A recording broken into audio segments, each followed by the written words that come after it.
Hello students, hope all of you are well and fine.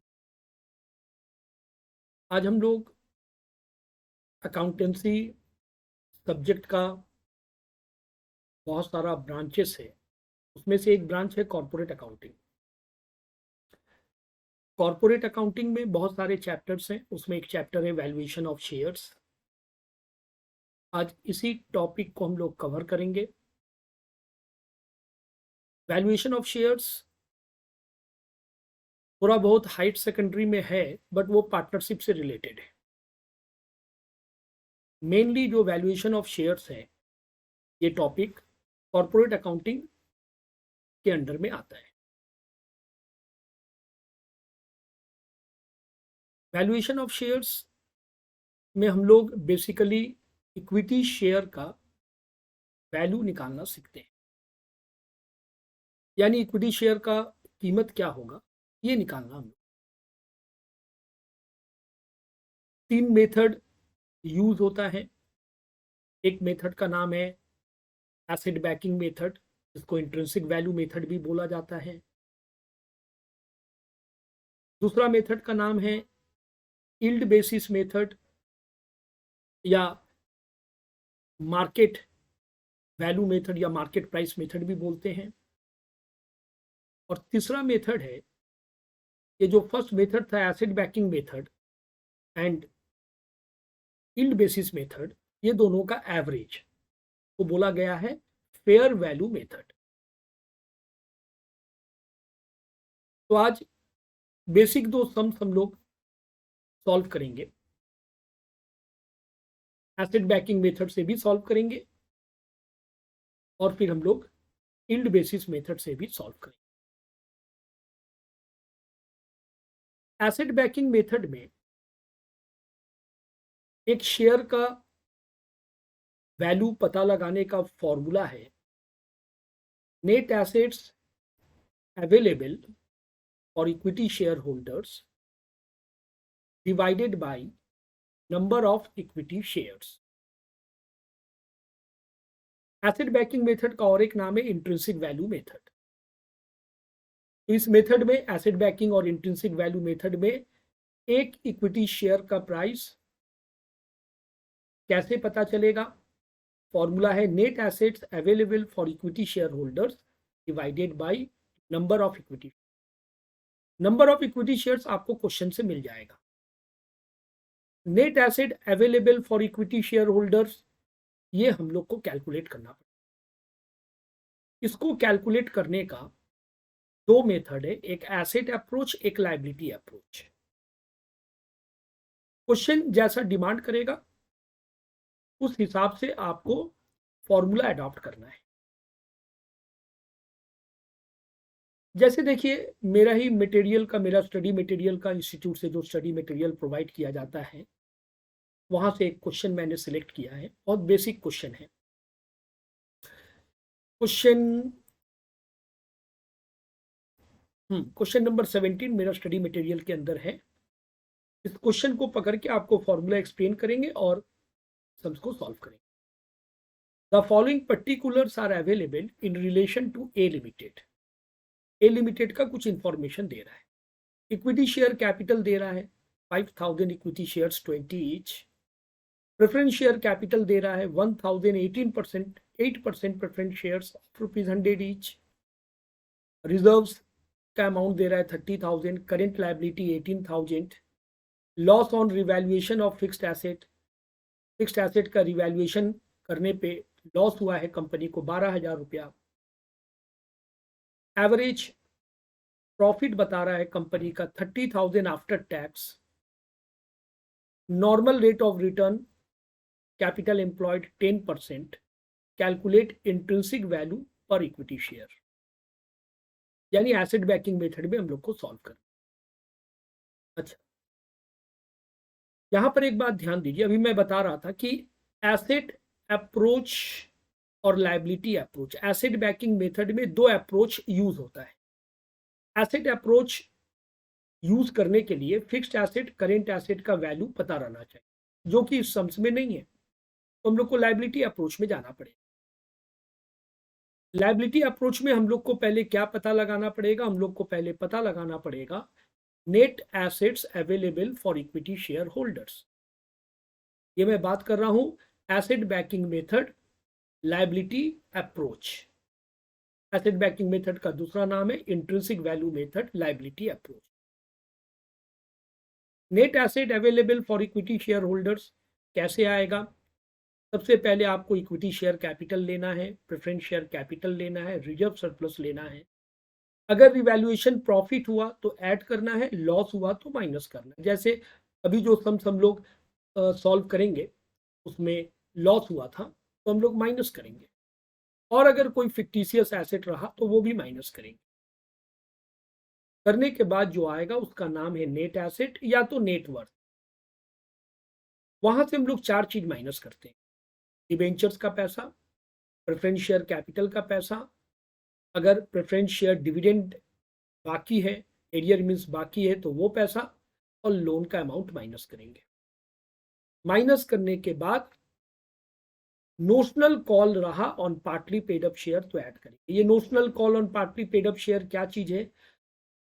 जैसे मान लीजिए एक शेयर का प्राइस है 10 रुपया फेस वैल्यू, कंपनी अभी 7 रुपया लिया है, यानी पेड अप वैल्यू है 7 रुपया, कंपनी अभी 7 रुपया लिया है, पेड अप वैल्यू 7 रुपया, तो 3 रुपया जो कंपनी नहीं लिया है उसको बोलते हैं नोशनल। अगर नोशनल कॉल रहा तो हम लोग ऐड करेंगे, नहीं रहा तो नहीं करेंगे। फिर जो आएगा उसका नाम होगा net assets available for equity share holders.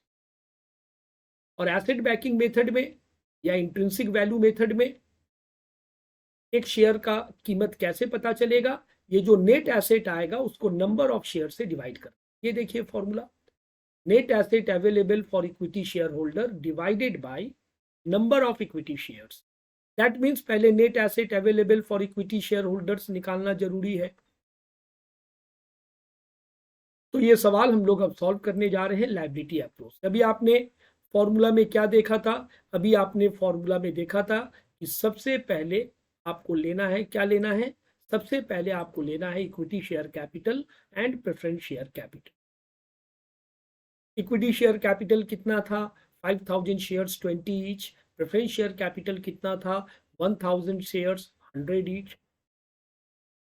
तो चलिए सबसे पहले हम लोग ऊपर में हेडिंग करेंगे कि हम लोग net asset available for equity share holders निकालने जा रहे हैं। लायबिलिटी अप्रोच से निकालेंगे हम लोग, चाहे तो आप ब्रैकेट में लायबिलिटी अप्रोच लिख सकते हैं। फॉर्मूला आपने क्या देखा? सबसे पहले equity share capital 5000 shares 20 each, फिर preference share capital 1000 shares 100 each. Total share capital आपका आ गया 2 लाख रुपए। फिर उसके संग आपका ऐड क्या हुआ था? Reserve and surplus. देखिए क्वेश्चन में रिजर्व सरप्लस 30,000 रुपीज दिया है, रिजर्व सरप्लस हम लोग ऐड करेंगे, ऐड करके आएगा 2,30,000। अगर रिवैल्यूएशन प्रॉफिट रहा तो ऐड करेंगे, रिवैल्यूएशन लॉस रहा तो माइनस करेंगे। सम्स में देखिए रिवैल्यूएशन लॉस दे दिया है। रिवैल्यूएशन लॉस कितना है? Loss on revaluation of fixed asset 12,000 रुपया। कोई फिक्टिशियस एसेट रहा तो वो भी हम लोग माइनस करेंगे। 12,000 रुपया माइनस कर दिए। करने के बाद जो आएगा, फिक्टिशियस एसेट नहीं है, सम्स में रहता तो हम लोग माइनस करते हैं। करने के बाद जो आएगा इसको हम लोग बोलते हैं या तो नेट वर्थ या तो नेट एसेट। यहां से चार चीज माइनस होता है, debenture, loan, preference share capital, arrear preference dividend. Sums में डिबेंचर लोन नहीं है, प्रेफरेंस शेयर कैपिटल है 1 लाख रुपया, एरियर डिविडेंड नहीं है, तो माइनस कर देंगे। करने के बाद जो आएगा उसमें नोशनल कॉल ऐड करेंगे। नोशनल कॉल नहीं है सम्स में, नोशनल कॉल रहता तो यहां बता देता क्वेश्चन में। तो जो आया नोशनल कॉल नहीं है, जो आया ये क्या आ गया? Net asset available for equity share holders. और हम लोगों ने अभी फॉर्मूला क्या देखा था? एसेट बैकिंग मेथड या इंट्रिंसिक वैल्यू मेथड में net asset available for equity share holder divided by number of equity shares. Number of equity shares कितना है? देखिए 5000 शेयर्स है। ये रहा एसेट बैकिंग मेथड या इंट्रिंसिक वैल्यू मेथड में एक फुल्ली पेड इक्विटी शेयर का वैल्यू निकालने का फॉर्मूला। नेट एसेट अवेलेबल आपने निकाला है 1,18,000 रुपया और number of equity share question में 5,000 दे दिया था। एक इक्विटी शेयर का कीमत, एक इक्विटी शेयर का प्राइस 23.60। नेक्स्ट क्वेश्चन में चलते हैं। Question number 18। हरी प्राइवेट लिमिटेड, इसका शेयर कैपिटल में प्रेफरेंस शेयर है और इक्विटी शेयर्स है, सब फुल्ली पेड है, कोई पार्टली पेड नहीं है, मतलब नोशनल कॉल नहीं है। एक्सटर्नल लायबिलिटी को आप करेंट लायबिलिटी बोल सकते हैं। रिजर्व एंड सरप्लस, प्रॉफिट दे दिया है after tax. Normal profit earned on the market value of equity shares of the same type of companies 10%। क्या मतलब है कि इस टाइप का कंपनी में पैसा लगाने से आपको 10% प्रॉफिट अर्न होगा, यानी ये हो गया आपका नॉर्मल रेट ऑफ रिटर्न। यानी इस टाइप का कंपनी में आप पैसा लगाइए तो आपको रिटर्न में 10% मिलने का उम्मीद है। ट्रांसफर टू रिजर्व, रिजर्व में ट्रांसफर करना है नेट प्रॉफिट का 10%। देखिए यहां पर आपको इंट्रिंसिक वैल्यू भी निकालने बोला है, यानी एसेट बैकिंग मेथड से करना है, और डिविडेंड यील्ड बेसिस। मैं बोला था सेकेंड मेथड का नाम क्या है, yield basis method. Yield basis में फिर दो मेथड आता है, एक प्रॉफिट बेसिस, एक डिविडेंड बेसिस। यहां डिविडेंड बेसिस बोला। Assume the total asset include 30,000 fictitious asset. बोल रहा है कंपनी का 30,000 फिक्टिशियस एसेट है। पहले हम लोग इंट्रिंसिक वैल्यू में सॉल्व करेंगे, अभी जो हम लोगों ने किया था, और यहां पर कोई फिक्स्ड एसेट करेंट एसेट नहीं है, तो हम लोग इंट्रिंसिक वैल्यू मेथड में एसेट अप्रोच का यूज नहीं कर सकते, हम लोग लायबिलिटी अप्रोच का यूज करेंगे। सबसे पहले क्या लेंगे, equity share capital 5,000 share 100 each 5 lakh रुपया, preference share capital 6,000 share 100 each 6 lakh रुपया। इस 11 लाख टोटल शेयर कैपिटल, इसमें रिजर्व सरप्लस को ऐड करेंगे। रिजर्व सरप्लस का अमाउंट क्वेश्चन में दे दिया था, how much, it is 50,000 rupees. Reserve surplus को हम लोग ऐड करेंगे, ऐड करके टोटल अमाउंट सारे 11 लाख। यहां से रिवैल्यूएशन प्रॉफिट होता तो ऐड कर देते हैं, रिवैल्यूएशन लॉस होता यस कर देते, नहीं है रिवैल्यूएशन का कोई आइटम नहीं है। लास्ट क्वेश्चन में था फिक्टिशियस एसेट, यहां पर है। लास्ट क्वेश्चन में फिक्टिशियस एसेट नहीं था, यहां पर है। तो फॉर्मूला में क्या था, फिक्टिशियस एसेट है तो लेस करना पड़ेगा। एक बार फॉर्मूला को दिखा देता हूं, ये देखिए फिक्टिशियस एसेट रहता तो आपको लेस करना है, तो फिक्टिशियस एसेट दिया है यानी आपको फिक्टिशियस एसेट लेस करना है। करने के बाद जो आएगा that will be your net worth और नेट एसेट, कोई भी एक नाम आप दे सकते हैं। यहां से 4 चीज माइनस होगा, डिबेंचर नहीं है क्वेश्चन में, लोन भी नहीं है क्वेश्चन में, प्रेफरेंस शेयर कैपिटल था 6 लाख रुपया, वो माइनस करेंगे। एरियर प्रेफरेंस डिविडेंड भी लेस होता है, नहीं है। देखिए ये 4 चीज लेस होता है, सिर्फ प्रेफरेंस शेयर कैपिटल का अमाउंट है, लेस करेंगे। नोशनल कॉल भी नहीं है, तो जो आएगा that will be our net asset available for equity share holders. Preference share capital 6 lakh रुपया लेस करेंगे, क्या आ गया, net asset available for equity share holder. अब अभी आपने किया था एसेट बैकिंग या इंट्रिंसिक वैल्यू मेथड में फॉर्मूला क्या है, net asset available for equity share holder divided by number of equity share. Number of equity share question में कितना दिया था, 5,000 equity share.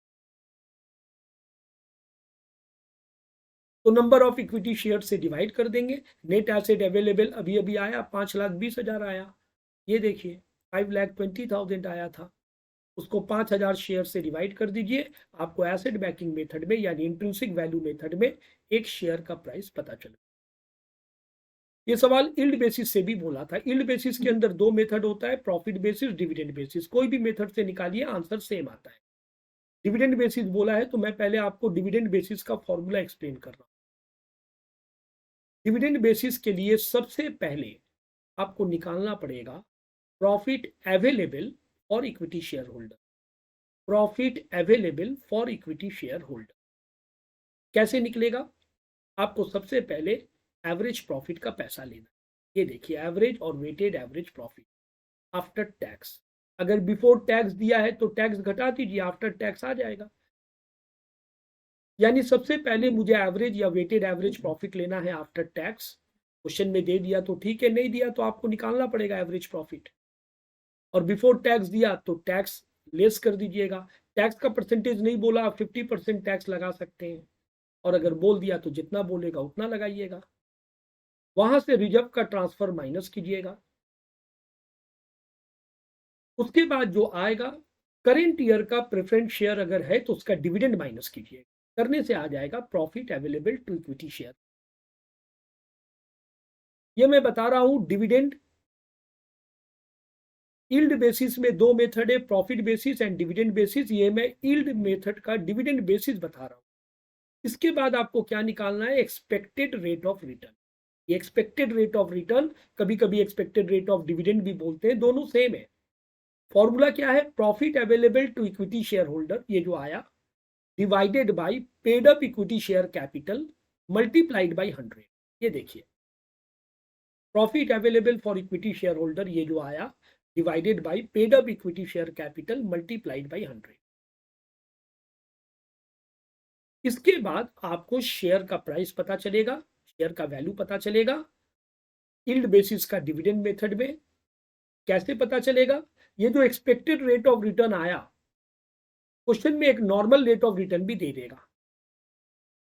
Expected rate of return divided by normal rate of return multiplied by paid up value of each equity share. एक equity share का value से multiply. तो अगर आपको यील्ड बेसिस में डिविडेंड बेसिस मेथड से करना है तो ये 3 स्टेप फॉलो करना है। पहले आपको profit available to equity share holder calculate करना है, उसके बाद expected rate of return calculate करना है, उसके बाद शेयर का कीमत पता चलेगा, जिसका ये फॉर्मूला। तो देखिए, अपना क्वेश्चन में एवरेज प्रॉफिट दे दिया था, ये देखिए यहां नीचे दिया था एवरेज प्रॉफिट, वो आफ्टर टैक्स दिया हुआ है, तो हमारे लिए बहुत आसान हो गया। इसके बाद मेरा पहला काम क्या होता है, रिजर्व में ट्रांसफर करना है। यहां बता दिया है 10% रिजर्व में ट्रांसफर। एक बार मैं फॉर्मूला को फिर से दिखा रहा हूं।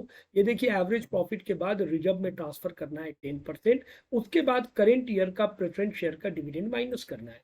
एवरेज प्रॉफिट 90,000 दिया था, ये मैं डिविडेंड यील्ड बेसिस में सॉल्व करने जा रहा हूं। एवरेज प्रॉफिट मुझे 90,000 रुपीज दे दिया था, रिजर्व में बोल दिया था 10% ट्रांसफर करना है। माइनस करने के बाद जो आया, यहां से करेंट ईयर का प्रेफरेंस शेयर का डिविडेंड माइनस करना है। करेंट ईयर का प्रेफरेंस शेयर का डिविडेंड क्वेश्चन से मिल जाएगा, ये देखिए 6% लिखा है। प्रेफरेंस शेयर कैपिटल कितना था, 6,000 shares multiplied by 100 each, that means 6 lakh rupees. And what is the rate of preference share dividend? It is 6%. Then 6% of 6 lakh, 6 lakh का 6%, 36,000 is preference share dividend. सबसे पहले आपको करेंट ईयर का preference share dividend we have to deduct, minus करना है। ये देखिए, 6 लाख रुपया preference share capital, 6% dividend, minus करके जो आएगा, इसको बोलते हैं हम लोग net profit, not net asset, net profit available for equity share holder. ये देखिए, net profit available for equity share holder. ये था मेरा फर्स्ट स्टेप। यील्ड बेसिस का डिविडेंड मेथड में फर्स्ट स्टेप में ये निकालना पड़ता है। अच्छा, सेकंड स्टेप में क्या लेना पड़ेगा, सेकंड स्टेप में मुझे एक्सपेक्टेड रेट ऑफ रिटर्न निकालना पड़ेगा, या एक्सपेक्टेड रेट ऑफ डिविडेंड। क्या था फॉर्मूला, हम लोगों ने फॉर्मूला क्या देखा था शुरू में, प्रॉफिट अवेलेबल जाएगा न्यूमरेटर में, ये जो अभी निकला है, profit available for equity share holders divided by paid up equity share capital. Equity share capital का अमाउंट से डिवाइड होगा, यहां से मिल जाएगा 5,000 equity shares 100 each, that means paid up equity share capital is 5 lakh rupees.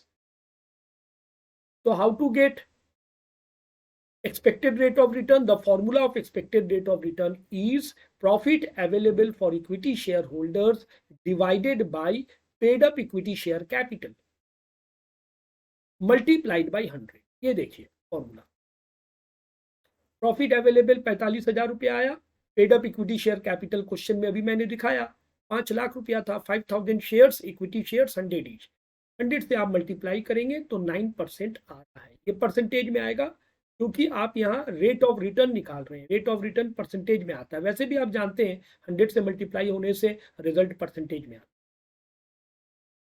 Then what is the formula for value of each equity share under yield basis, dividend yield basis. Dividend yield basis में formula हमने क्या देखा था, expected rate of return numerator में जाएगा, normal rate of return question में दिया हुआ था। ये देखिए इस टाइप का कंपनी में पैसा लगाने से आपको प्रॉफिट मिलेगा 10%, इसी को बोलते हैं normal rate of return. Return and profit both are same. तो expected rate of return divided by normal rate of return multiplied by paid up value of each equity share. एक इक्विटी शेयर का paid up value से multiply होगा। अच्छा, एक equity share का paid up value कितना है, पेड अप वैल्यू इज 100 रुपया। तो एक्सपेक्टेड रेट ऑफ रिटर्न कितना आया, expected rate of return is 9%। Now what is the normal rate of return, normal rate of return is 10% multiplied by paid up value of each equity share. Now what is the paid up value of each equity share, it is 100 rupees. Expected rate of return 9%, normal rate of return is already given in the problem, how much, 10%. Now what is the paid up value of each equity share, is also already given in the problem, how much, rupees 100. So after calculation we get rupees 9. Market value, yeah, yield value under dividend basis is rupees 9. Thank you students.